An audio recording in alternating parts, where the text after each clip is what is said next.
देवेंद्र सरिता गंगाधरराव फडणवीस ईश्वर साक्ष शपथ घेतो की महाराष्ट्र राज्याचा मुख्यमंत्री म्हणून यांना पुष्पगुच्छ देतील.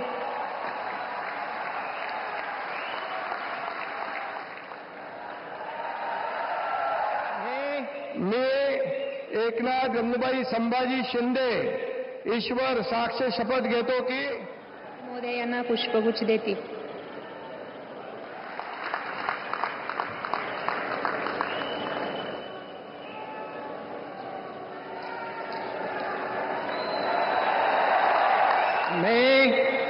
मी अजित आशाताई अनंतराव पवार गांभीर्यपूर्वक प्रतिज्ञा करतो की